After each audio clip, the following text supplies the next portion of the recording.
Et donc bonjour tout le monde, j'espère que vous allez tous très bien. Aujourd'hui on se retrouve pour une nouvelle vidéo comme vous avez pu voir sur le titre et sur la miniature. Aujourd'hui on va parler d'une nouvelle série qu'on n'a pas parlé sur la chaîne YouTube. Toute nouvelle série qui est sortie il y a moins d'un mois, c'est la série First Kill. Voilà, je pense pour certains ne connaissent pas, certains doivent peut-être connaître la série de nom, en ont déjà entendu parler, certains l'ont déjà vu. Je sais qu'il y a plein d'abonnés sur Instagram, d'ailleurs c'est l'occasion de m'ajouter sur Instagram si vous voulez me poser des questions, etc. Et c'est là où je fais des petits quiz, etc.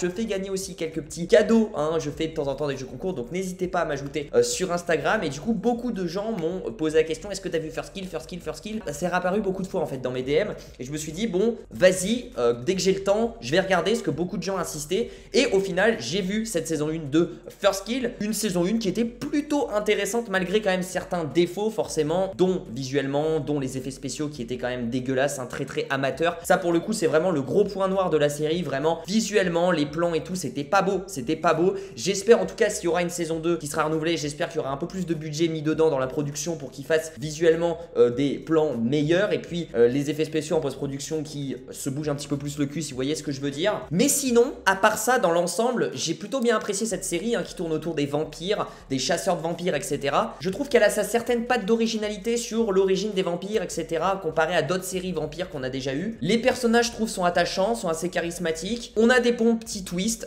dans chaque épisode, des bons petits cliffhangers à la fin. On s'ennuie pas forcément, à part peut-être un petit creux au milieu de la série, mais la fin finit en bombe, vraiment les deux derniers épisodes sont super. J'ai envie de vous dire, c'est une série basique, un petit peu adolescente, et je trouve que elle a certains trucs qui sont intéressants, donc voilà, je voulais le souligner. Donc j'ai passé, on va dire, honnêtement, plutôt un bon moment. Après c'est pas la série de l'année, je vous le dis direct, parce que il y a plein de trucs qui vont pas, mais elle est pas non plus dégueulasse, et c'est pas la série la pire de l'année, donc franchement c'est une série plutôt basique qui se regarde bien, un bon petit divertissement, surtout si vous aimez les séries autour des vampires. Je trouve que c'est plutôt bien intéressant certains aspects. Bref, là on n'est pas là pour parler de la saison 1 parce que la saison 1 je l'ai déjà vue. Là on va parler de la saison 2 et je vais vous proposer mes théories suite à la fin de cette saison 1 pour cette saison 2. Pour l'instant, vite fait, je vous rappelle que la saison 2 n'a pas encore été confirmée un mois après la sortie par Netflix, ça fait plus d'un mois d'ailleurs. Certainement Netflix attend de voir les résultats, les retours plusieurs mois après, voir etc. si la série marche bien en termes d'audience. Je pense et je crois apparemment que la série marche plutôt bien. Elle a fait des top 1, top 3 à un moment.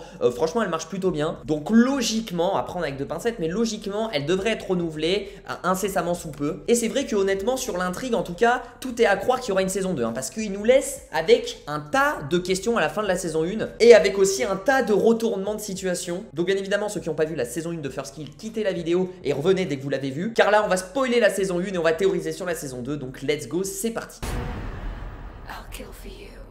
Donc rapidement à la fin de la saison 1 on s'était arrêté où? Bah déjà on a eu un froid entre Calliope et Juliette qui se sont séparés, c'est la fin du couple, parce que Calliope en veut à Juliette suite un petit peu à la morsure et le fait que son frère Théo est devenu un vampire, et c'est Juliette qui l'a mordu pour le sauver finalement, et Juliette l'a avoué à toute sa famille à la fin de la saison 1 sur la scène finale, et du coup Calliope en veut vraiment à Juliette. D'un autre côté on a la grande sœur Elinor de Juliette qui elle est en prison suite à ses nombreux meurtres qu'elle a fait, et du coup elle s'est fait cramer parce que c'est Juliette qui l'a dénoncé en fait. C'est vraiment une super famille, on va pas se mentir. Théo du coup, un des frères de Calliope, s'est fait mordre et est devenu un vampire. Lui qui était dans une famille de chasseurs de vampires pour vous dire. Donc c'est un gros bordel dans la famille qui est divisé en deux, parce qu'on a d'un côté Jack et Apollo qui veulent tuer Théo parce que maintenant c'est un vampire. Et on a la mère du coup de Calliope, Talia, qui du coup à la fin de cette saison 1 a protégé son fils coûte que coûte, et du coup elle l'a emmené chez Oliver, le grand frère de Juliette qui lui est un vampire. Elle l'a emmené là-bas parce que justement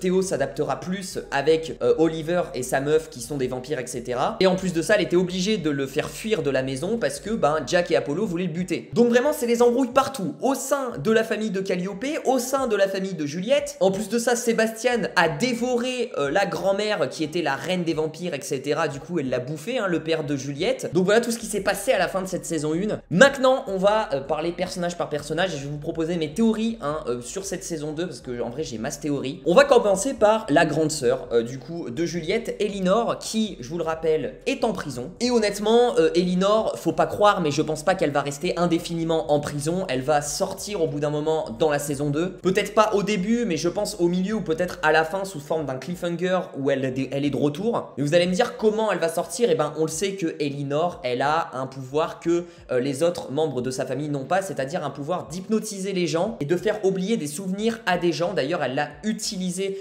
pour le personnage de Apollo. Et du coup je me dis elle peut peut-être s'évader suite à son pouvoir, c'est-à-dire que elle hypnotise un peu tous les keufs, hein. Les keufs ils sont peut-être pas au courant qu'elle a ce genre de pouvoir, parce que honnêtement les flics ils ont rien pour contrer son pouvoir, hein. Donc il suffit qu'elle l'utilise à bon escient et je pense qu'elle peut sortir facilement. Et là ça va être hyper intéressant parce que je pense qu'elle sortira de prison à la fin de la saison 2, Elinor, et quand elle va revenir dans sa famille, au sein de sa famille, et qu'elle va ouvrir la porte, je pense que sa première envie ça sera de buter sa petite sœur Juliette qui l'a mis en prison. Donc on aura une dualité entre les deux sœurs, et déjà qu'il y a des problèmes entre les deux familles, la famille de Calliope et la famille de Juliette qui s'aiment pas, et en plus de ça, au sein de la famille vampire, on aura une dualité de fou entre Juliette et Elinor. Donc ça pour Elinor, je pense que ça va se passer comme ça. Maintenant on va parler du personnage de Théo, hein, de sa fin, hein, ainsi que Oliver, etc.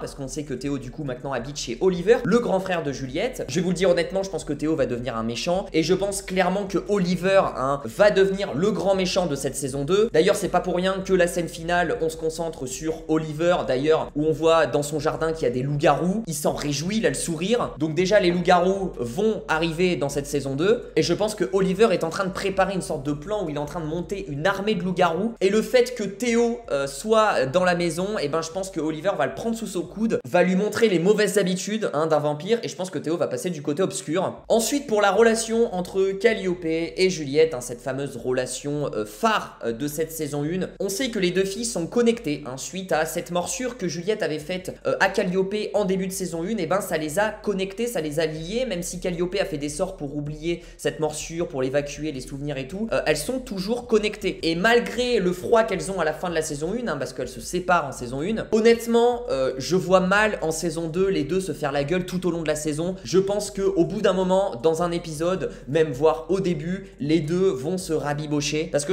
elles sont tellement attachées, déjà connectées, elles ont tellement des sentiments l'une pour l'autre que honnêtement, je pense que ça va être très très rapide. Donc ça je m'inquiète pas, hein, sur leur relation, hein, ceux qui s'inquiètent sur leur couple, vous inquiétez pas, ça va revenir très très rapidement dans la saison 2. Et puis d'un point de vue scénario, ils sont obligés de les rabibocher parce que quand elles sont ensemble, forcément les gens aiment plus. Et je pense qu'après elles vont du coup se rallier et elles vont combattre ensemble le grand frère du coup de Juliette, Oliver, ainsi que Théo. Et du coup le fait que Théo, qui était de la famille des chasseurs, et qu'Oliver, qui est famille de vampires, soient tous les deux les grands méchants, et je pense que ça va inciter les deux familles, hein, à s'allier en saison 2 pour combattre ces deux personnages là. Pour moi ces deux familles vont s'allier et vont combattre le même problème ensemble, et comme dit le proverbe, l'ennemi de notre ennemi est notre ami. Et ça m'étonnerait pas aussi que dans cette saison 2 on ait peut-être des nouveaux personnages, peut-être qui sont des loups-garous, humains loups-garous, voilà, parce que on introduit à la fin de la saison 1 les loups-garous, hein, qu'on voit rapidement. Donc je pense que dans cette saison 2 on va les développer, et peut-être qu'il y aura un personnage qui va arriver, peut-être un jeune adolescent, etc., qui est un loup-garou, et du coup on va savoir plus sur cette civilisation là, etc., et du coup